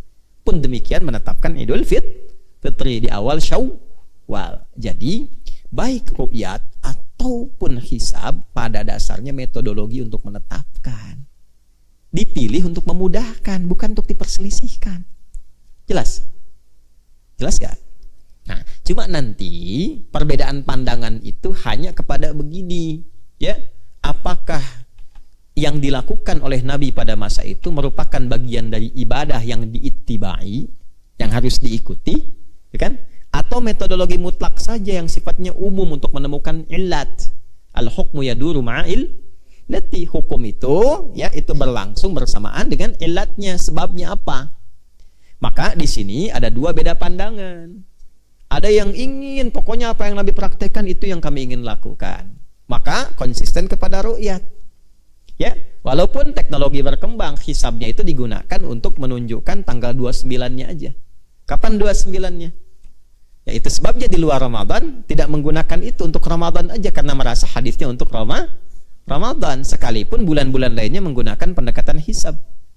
Ya kan? Ya, coba lihat. Kan nggak ada yang berselisih saat menetapkan Al-Muharram, Safar, ya kan? Rabiul Awal, Rabiul Akhir, Jumadal Ula, Jumadal Akhirah, Rajab, Sya'ban, itu nggak ada yang ribut tuh, padahal pakai hisab itu, ya kan? Nggak ada yang ribut kan? Coba, ada nggak perdebatan saat itu? Nggak ada, ya, nggak ada kan? Baik, karena memang golongan pertama ini mengkhususkan kepada Ramadan saja, plus Idul Fitri dan Idul Adha, gitu, di awal Dzulhijjah untuk Idul Adha-nya, ya. Jadi tanggal 1-nya menuju tanggal 10. Karena itu, karena memandang itu bagian dari ibadah yang diibadahi, maka yang pertama ini mempraktekannya ru'yat saja. Hisab digunakan acuan tanggal kapan meru'yat. Jelas? Nah, ada yang kedua melihat, mengembalikan kepada asas tadi. Ini metodologi aja untuk memudahkan. Gitu. Dua-duanya ibadah, pakai hisab ibadah, pakai ru'yat ibadah. Kan dua-duanya petunjuk dari Al-Quran dan Sunnah. Quran menunjukkan, hadis memberikan isyarat. Nabi mempraktekkan pakai ru'yat bukan karena keharusan ru'yatnya, tapi kemudahan masyarakat pada waktu itu memang mudahnya pakai ru'yat karena nggak bisa menghisab. Jadi yang kedua juga punya alasan, sama-sama kuat ini. Dan ibadah itu yang dihitungkan imannya, ya kan? Niat, gitu, kesungguhan untuk menemukan bagaimana dia bisa beribadah kepada Allah dengan kesungguhannya. Jadi ukurannya itu nggak bisa pakai ukuran standar manusia. Nah, kalau sudah dua begini, itu jadi pilihan. Ya, kalau pilihannya itu memilih satu di antara dua, ya sama-sama menggunakan metode yang diperkenankan. Jadi nggak usah diperselisihkan. Jelas ya? Ya, sekarang Anda sholat mau pakai jam dengan yang nanam tongkat di luar. Boleh nggak? Boleh. Mana yang paling memudahkan? Yang pakai hisab mungkin ketika melihat jamnya udah masuk nih. Ya. Baik, zuhur jam berapa tadi? 11.57. Udah adzan, Allahu Akbar, Allahu Akbar. Pas di luar mendung. Bayangan belum ada tuh. Yang nanam tongkat kan belum kelihatan tuh. Ya kan? Matahari gak kelihatan. Baru mendungnya geser setelah 12:30 misalnya. Masuk tuh. Ya kan? Tapi kan kita nggak bisa mencela dia. Oh, dia telat setengah jam sholatnya misalnya. Kan tidak kan? Ya kan? Halo? Jelas? Paham nggak? Itu kan sederhana cara memahaminya. Jelas ya? Nah, sama persis. Ketika kita ingin mengamati, maka data hisab menunjukkan ketinggian hilal itu dari garis ufuk, dari horizon, garis 0 derajat namanya, garis tarik lurus yang kita memandang, gitu ya, jauh mata memandang tuh lurus, itu ketinggiannya mesti 5 derajat, 6 atau 7, 5 ke atas itu. Ya, itu baru bisa kelihatan berdasarkan data-data hisab. Kurang lebih demikianlah gambaran cepat, singkat, dan umumnya. Jadi kalau di bawah itu potensi terlihatnya rendah. Ya, apalagi 2, 1 itu rendah potensi terlihatnya. Ya mungkin saja di titik tertentu bisa terlihat, tapi rendah sekali. Karena itu Jika ini dipertemukan dengan hisab, yang hisab itu kan sederhananya seperti pernah kita pelajari, yang penting di atas 0, itu udah pindah waktu. Ya kan? Perkara terlihat atau tidak hilalnya, tapi karena dihitung ini udah lewat dari 0 derajat, udah lewat tuh, ya, maka sudah pindah waktu. Ya, ilustrasinya seperti pernah saya sampaikan, ada jam, ya kan, jam 12 malam, ya kan, 00. Lalu ada jarum jamnya yang menunjuk pada jam, yang kecilan dikit kan, yang menitnya sama detiknya. Nah, jamnya masih menunjuk ke 12, ke 00 tuh. Yang menitnya pun dari jauh masih 12, cuman detiknya udah geser ke 1 tuh. Udah pindah waktu belum? Udah, jam 12 lewat 1. Yang melihat, meru'yat dari jauh masih jam 12 tuh, belum kelihatan pindah. Tapi kata yang hisab, nih jam saya jam digital. Udah lewat tuh. Jelas ya? Mau ngedeketin susah, karena ada batas, ada kolam di situ tuh. Kolam, jamnya dari jauh. Tuh kan? Kolamnya dalam, ke bawah kan? Gak bisa lewatin. Dari jauh ngelihat jam 12, ini jam saya digital. Tuh kan? Mungkin jamnya rusak kali. Belum tentu akurat tuh. Ya? Nah, itu selalu pasti akan ada perbedaan pandangan di situ. Jelas? Baik ya? Kalaupun ditengahi, itu tidak mudah. Ya, di tengahi itu mungkin problemnya akan lebih kompleks. Ya, misal pengen ngambil tengah-tengah 2 atau 3 supaya dua-duanya dipertemukan. Satu, dari sudut pandang cara berdalil sudah berbeda. Tidak mudah mempertemukan itu. Ya, yang kedua, justru nanti akan menambah problem baru. Ya, di tengah-tengah itu kan belum terlihat sebetulnya. Kemungkinan terlihat. Kemungkinan terlihat disebut imkan ru'yat. Misal antara 5 ke 0 ditetapkan 2,5 atau 3. Itu baru kemungkinan. Kemungkinan bisa dilihat. Tidak memberi kepastian. Jadi hisabnya juga nggak total, ru'yatnya nggak total. Akhirnya dibikin kaidah misalnya. Kalau di bawah 3 bisa terlihat, itu tidak diakui karena masih di bawah 3. Secara hitungan hisab, ya belum tentu terlihat. Tapi kalau pas 3 nggak kelihatan pun tetapkan karena kemungkinan terlihat. Nah, jadi problem. Pertama, secara dalil bertentangan, kan hadisnya nggak ada yang berkata begitu. Kalau kelihatan ada saksi 2 laki-laki, tetapkan. Gitu kan? Jelas gak? Jadi kalau dia terlihat misalnya ketinggian 2,5 nih, ternyata ada yang lihat di tempat tertentu, lihat betul, dan ada saksinya, ditolak, itu berlawanan dengan hadis. Jelas ya? Kok yang digunakan pedoman hitungan di sini, ya, yang tidak memberi kepastian karena konteksnya apa? Memberikan kemungkinan-kemungkinan. Bukan hitungan kepastian yang pasti.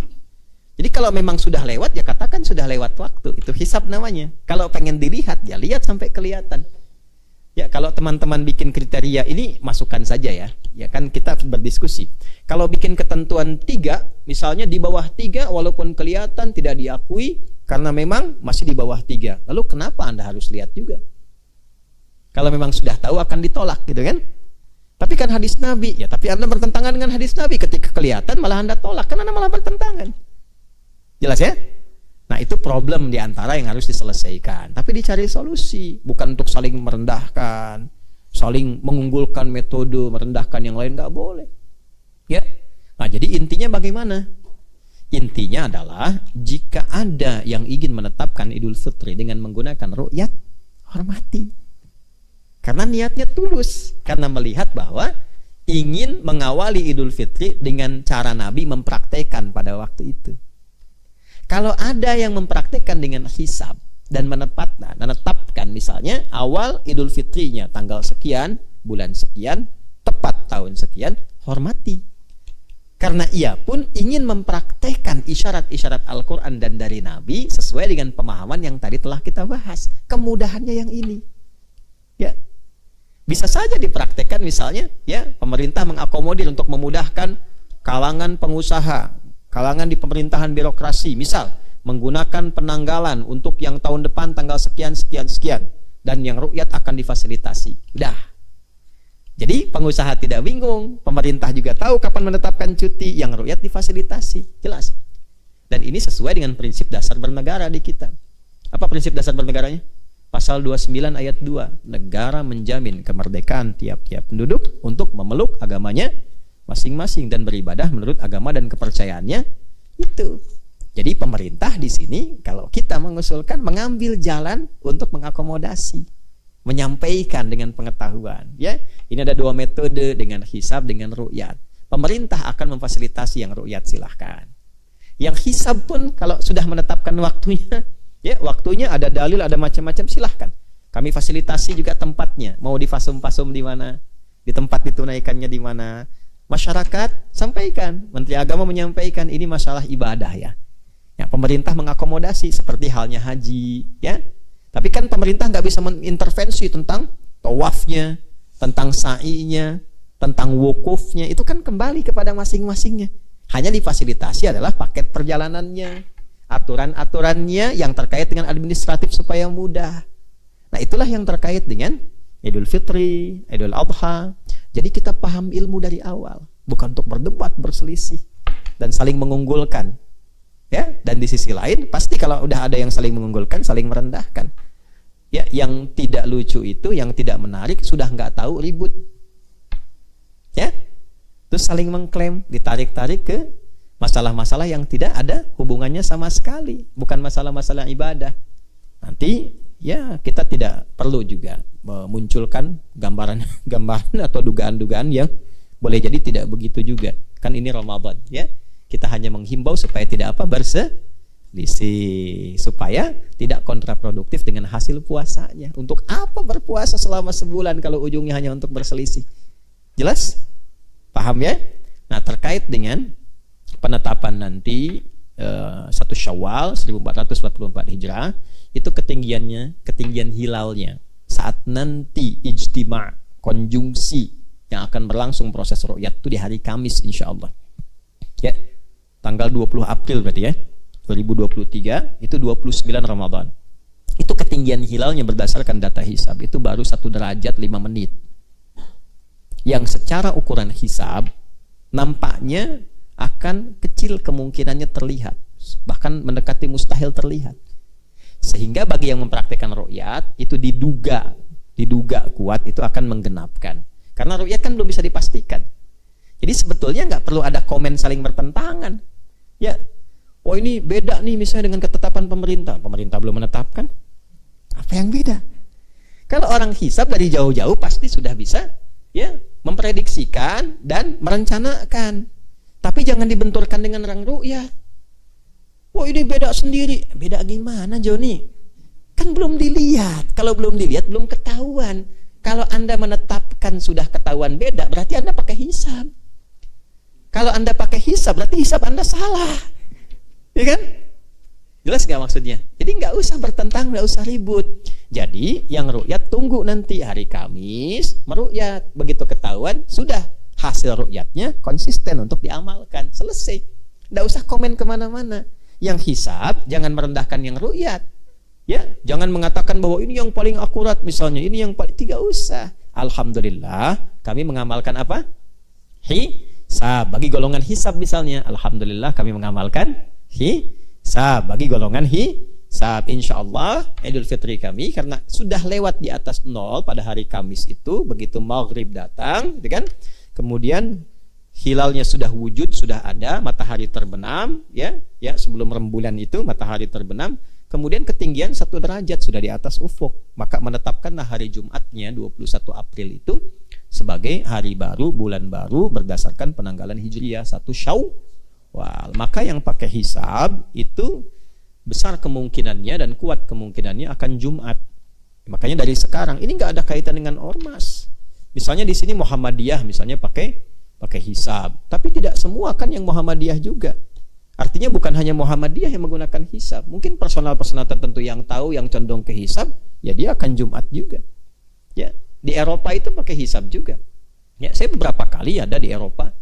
Ya, kemudian di beberapa negara juga yang seperti negara-negara ya kayak Jepang misalnya, gitu kan? Yang mereka memang tidak ada seperti MUI-nya, Kementerian Agamanya dan sebagainya. Itu menggunakan data-data ya dari hisab. Di Amerika misalnya ya menggunakan hisab karena bagi mereka kan itu negara industri itu butuh kepastian ya kapan ini pastinya Idul Fitrinya, Ramadannya kapan, sehingga bisa mereka menata aktivitas dalam dunia mereka, dunia dagangnya, dunia bisnisnya, dunia birokrasinya dari jauh hari udah ketahuan ya. Kalau menggunakan ru'yat itu harus nunggu dulu, sementara kan liburnya mesti pasti kapan kerja kapan libur Itu di dunia selain di Indonesia, negara-negara selain Indonesia. Tapi yang pakai ru'yat juga ada nanti. Beberapa negara Timur Tengah. Ya, pakai menggunakan apa? Ru'yat. Jadi tidak usah dipertentangkan. Jelas ya? Alhamdulillah. Jadi kalau memang akan Jumat, Jumat sholat, ya tidak perlu merasa kecil. Kalau sudah yakin, jangan ada keraguan. Sholat ya sholat. Jelas? Lalu hormati yang Sabtu. Boleh jadi menggunakan tempat yang sama.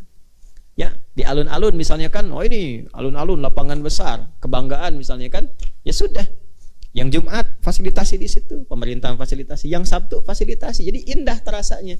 Ya, bukan yang dibesarkan tuh bukan kenapa nggak bersatu? Kenapa? Oh, Anda belum paham berarti dasar penetapan dalilnya. Jelas? Ya. Oh, yang kunut aja ada, yang tidak kunut ada. Sekarang nggak ada masalah kan? Yang salah itu yang nggak sholat subuh kan? Huh? Jelas? Baik, jadi yang Jumat boleh. Kalaupun ada yang Sabtu boleh. Yang salah bukan yang tidak sholat. Yang tidak sholat pun kan nggak salah karena itu sunnah kan? Nggak dosa kecuali kalau mengingkari sholatnya baru itu salah. Yang salah itu yang berselisih. Ya, mencari peluang untuk ribut ya di atas persoalan dalil yang memberikan kemudahan. Jelas? Ya, mungkin insya Allah generasi antum ke depan tuh bisa ijtima', dirumuskan yang paling nyaman, yang paling enak. Ya, kalau menyatukan semua itu rasanya itu enggak mudah dan enggak akan tercapai semuanya karena kecenderungan ilmu itu bisa berbeda. Sepanjang fasilitasnya memberikan ruang-ruang untuk memilih, untuk kemudahan, bukan untuk perdebatan. Ingat, untuk kemudahan. Mudah itu enggak harus selalu sama. Jelas? Bagi seseorang mudah naik kereta, yang satu mengatakan mudah pakai pesawat. Tapi kan yang satu takut ketinggian. Ya kan? Terus ada yang ketiga takut kekencangan. Pesawat kencang, kereta kencang, dia milih pakai bis. Itu kan? Ada yang keempat, aduh nggak bisa nih. Bis kadang-kadang juga resikonya tinggi. Kelok-kelok begini, dia pilih pakai beca. Bayangkan dari Jakarta ke Semarang pakai beca. Tapi kan itu pilihan. Jelas ya? Ya, inna ma'al usri fa inna ma'al usri yusra. Jadi itu bahasannya, semoga menginspirasi dan memberikan pemahaman, dan juga bagi saudara-saudari kita ya kita hormati dalam pilihan-pilihan, dan pemerintah pun kita usulkan untuk mengakomodir kebaikan-kebaikan itu sekaligus memahamkan. Termasuk kita doakan ulama-ulama kita tuh agar kompak menyampaikan ilmu. Jelas ya? Itu poinnya, kompak menyampaikan ilmu. Dasarnya itu. Jadi kalau dasarnya dibawa ke ilmu, insya Allah akan ada keteduhan, ketenangan, kenyamanan, dan kemapanan.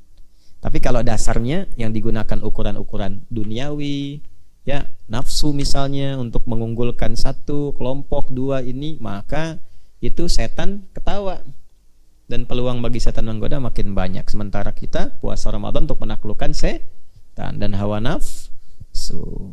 Ya, kita kira itu mudah-mudahan bermanfaat. Subhanakallahumma bihamdika asyhadu an la ilaha illa anta nastaghfiruka wa natubu ilaik. Wa akhiru da'wana alhamdulillahi rabbil alamin. Assalamualaikum warahmatullahi wabarakatuh.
wabarakatuh. Alhamdulillahirabbil alamin wassalatu wassalamu ala asrofil anbiya'i wal mursalin wa ala alihi wa sahbihi ajma'in amma ba'd. Alhamdulillah, puji syukur kehadirat Allah Ta'ala yang hari ini Allah telah memberikan banyak kenikmatan kepada kita hingga hari ini kita masuk ke malam ke-27. Insya Allah kita dapat menyelesaikan Ramadan kita lengkap 30 hari. Amin, amin ya rabbal alamin. Salam serta salawat kita sampaikan kepada junjungan kita semua, uswah terbaik manusia hingga akhir zaman, Rasulullah SAW, yang insya Allah kita mendapatkan syafaat beliau di yaumil akhir nanti. Amin ya rabbal alamin. Aba Uma yang kami hormati, para mukminin dan mukminat yang dimanapun berada, terutama yang bergabung di MSA TV maupun di YNTV, Yungaji TV, dan ananda-ananda kami yang tercinta yang ada di rumah yang saat ini sedang liburan, masuk masa liburan, dan ada beberapa ananda juga yang hadir di Mahat kita tercinta ini. Yang kami hormati, Fadilatul Mudir, ayahanda kita semua, Kiai Haji Hafidz Abdurrahman, MA, dan ibunda tercinta, Ibu Siti Rofida, SPD. Yang kami hormati para pengurus Yayasan Aturat Al-Islami, Afwan tidak dapat disebutkan satu persatu, yang telah hadir di Mahat kita tercinta ini, di Masjid Wakaf Saraful Haramain. Semoga dengan berkumpulnya kita ini, kita memberikan banyak manfaat bagi semua. Amin ya rabbal alamin. Yang kami hormati Ketua Program Kuliatul Aimah, Ustadz Ade Sudiana, LC. Yang kami hormati Kepala Sekolah SMP Syaraful Haramain Islamic Boarding School, Ayahanda Ustadz Ahmad Jalani, MSI. Yang telah hadir juga Aba Uma yang berkesempatan untuk hadir di Masjid Wakaf Syaraful Haramain ini. Sama-sama kita dapat melaksanakan kegiatan Nuzul Quran dan Lailatul Qadar malam ini. Aba Uma yang kami hormati yang bergabung di MSA TV maupun di link Zoom, ananda pun yang bergabung di link Zoom, jangan lupa terus saksikan kegiatan ini hingga akhir, dan ada beberapa taujih yang akan disampaikan. Yang pertama adalah taujih dari Sa'adatul Amit Asy-Syaikh Profesor Dr. Abdul Fattah Khidir. Ustaz Torik sudah hadir di Zoom? Hadir. Masya Allah, barakallah. Ustaz Torik live langsung dari Bandung nih Ustaz ya? Insya Allah. Masya Allah. Sehat Ustaz di Bandung? Alhamdulillah. Alhamdulillah. Nanti dipandu oleh Ustaz Torik untuk taujih dari Sa'adatul Amit Syekh Profesor Dr. Abdul Fattah Khidir langsung dari Mesir.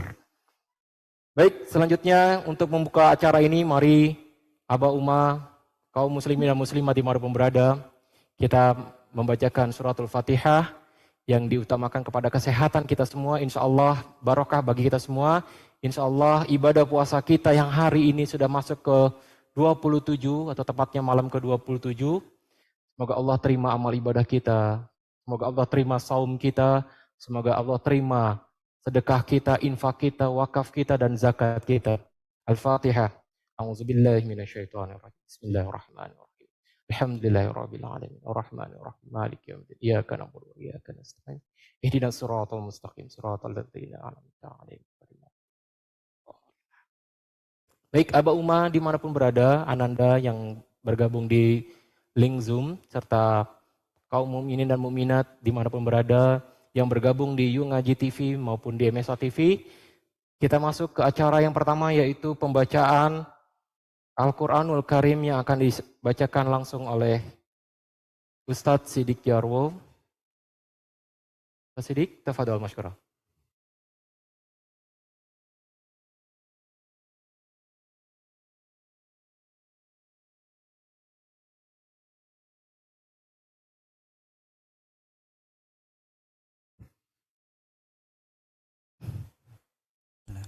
Assalamualaikum warahmatullahi wabarakatuh.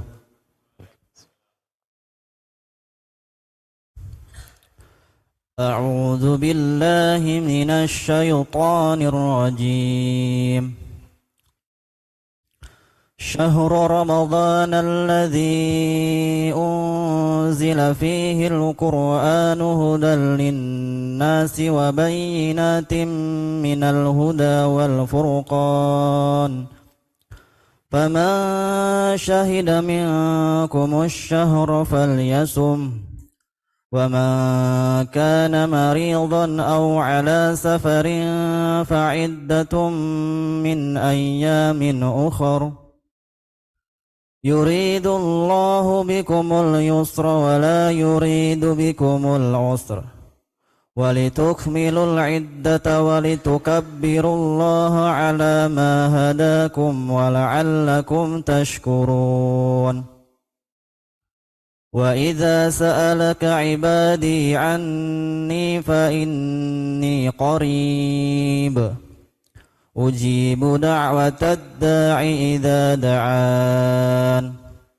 فليستجيبوا لي وليؤمنوا بي لعلهم يرشدون بسم الله الرحمن الرحيم إنا أنزلناه في ليلة القدر وما أدراك ما ليلة القدر ليلة القدر خير من ألف شهر تنزل الملائكة والروح فيها بإذن ربهم من كل أمر سلام هي حتى مطلع الفجر Sadaqallahul azim. Assalamualaikum warahmatullahi wabarakatuh. Waalaikumsalam warahmatullahi wabarakatuh. Jazakallah, barakallahu fiik, Ustaz Syidik Jarwo yang telah membacakan ayat Al-Quran. Kita memulai acara hari ini. Baik Aba Umma dimanapun berada, kaum mukminin dan mukminat yang bergabung melalui link Zoom maupun MSA TV, Aba Umma yang hadir juga langsung di masjid tercinta kita, Masjid Syaraful Haramain. Selanjutnya untuk mempersingkat waktu adalah sambutan Ketua Dewan Kemakmuran Masjid Syaraful Haramain yang akan disampaikan langsung oleh Gus Falah Makfur. Tafadhol masykur.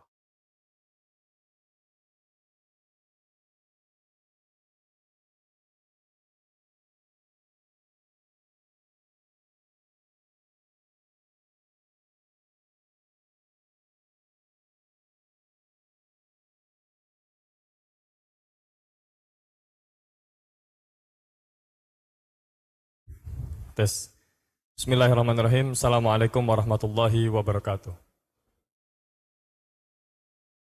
Alhamdulillahirabbil alamin wassalatu wassalamu ala asrafil anbiya'i wal mursalin wa ala alihi wa sahbihi ajmain.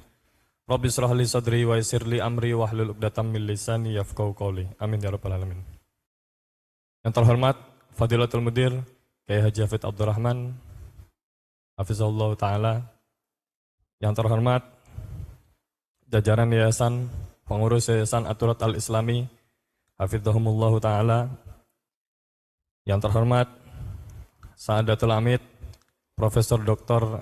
Syekh Abdul Fattah Hidir hafizahullah taala. Yang terhormat Ustadz Felix Siau beserta jajaran hafizahumullah taala. Yang terhormat Dewan Asatid dan Ustazat, ya kebanyakan online ya. Nggak semuanya di sini ya.